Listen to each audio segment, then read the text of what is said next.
Hello. Oh, hello, I'm Andrew. Nice to meet you. I'm Jenna. This is Fabian. Jenna, nice to meet you. And so this is the Villa Yaya. Exactly. So this is Villa Yaya. Started with this beautiful pool, infinity pool, overlooking the jungle. As you can see, you're not hearing any sounds and you're 10 to 15 minutes away from Ubud Center. So it's California living without the California price for 425,000 US dollars. Exactly. Most of our investors are from overseas, not really from Indonesia. So we always put the price in USD and also in Euro and also in IDR on our websites. So it's $425,000 and I've got 27 years going on my lease. Exactly. But then in 27 years from now, they could decide we want to extend you for 20 more years. Or maybe not. So in most cases, on the master lease, you have already the extension mentioned. When it's not mentioned, normally you don't have an extension, but you can always talk with the landlord. And usually they're very open to give But I would out imagine extension. 27 years from now, this is worth $5 million. Yeah, They probably. can do right. So yeah, I mean, so basically, I'm paying rent for 27 years up front. Exactly. About 15,000 a year. But it is yours. So you can do anything you want basically with the property for 27 years. It's yours.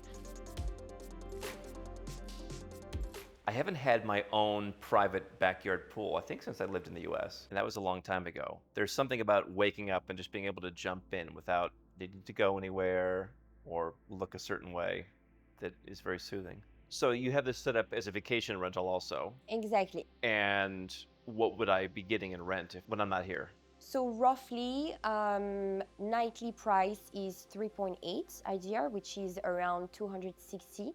3.8 million rupiah. Exactly.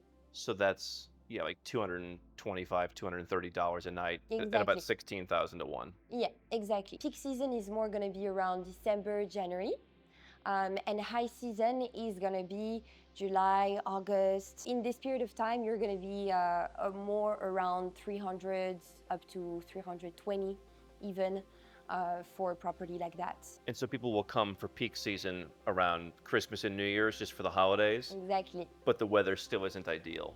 Exactly. For some reason, they still love to come to Bali. They like to come for the New Year's. Yeah. So this is truly indoor-outdoor living. You're walking through your courtyard to all of your rooms. Yeah, exactly. One of the things that I love about having properties around the world is I can have the wardrobe that stays there waiting for me. I just come with a laptop bag. And if I'm renting it out, that's obviously harder. It seems like here, if I want to lock up my wardrobe and go, I would need to make some modifications. Or there's also a staff room. So you move all your stuff to the staff room, have your staff do that, and then you move it back. Exactly. This seems like the kind of property where you would just get a household staff that stays with the house. Yeah. When you're here, they serve you. When someone else is here, they serve them. Yeah. And that, I think, happens in a lot of villas in Ubud. Exactly.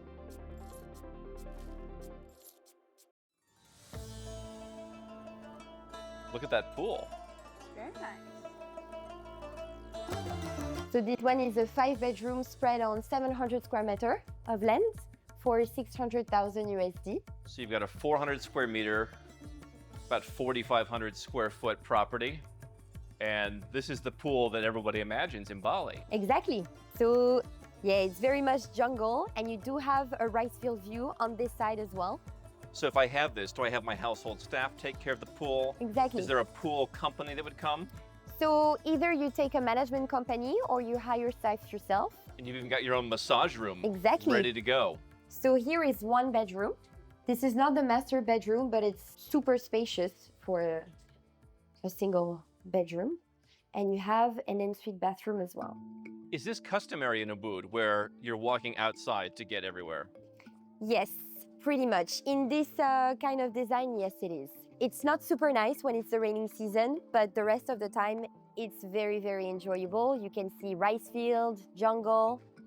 That's what tourists are looking for usually.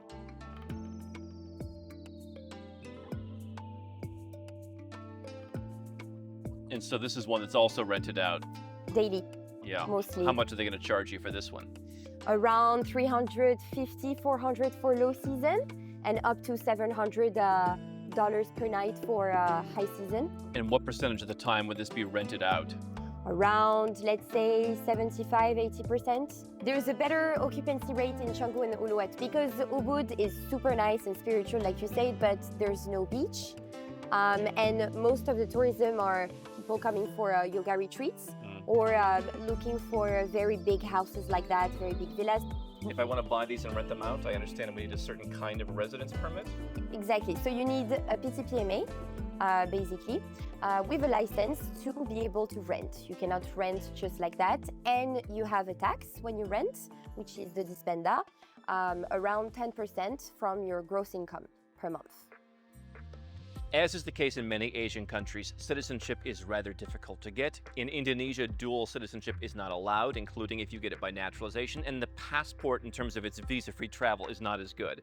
This is a place where you want to get a residence permit rather than a citizenship, and the good news is they've been making it easier to do that. One of the options I like that they've rolled out recently is the Indonesian My Second Home program.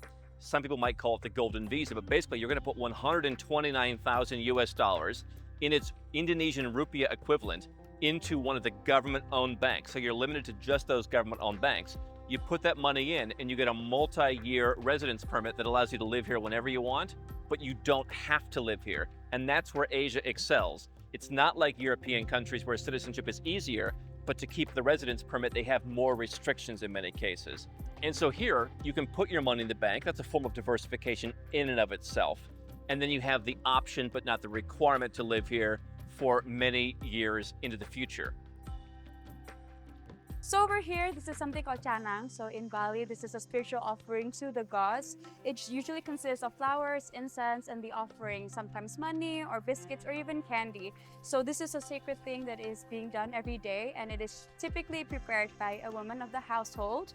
And you can see them a lot in Bali, all over the streets, in businesses, household, temples. So they offer this daily and on special occasions. So when you come and see this in Bali, make sure to pay your respects and to not step on them, please.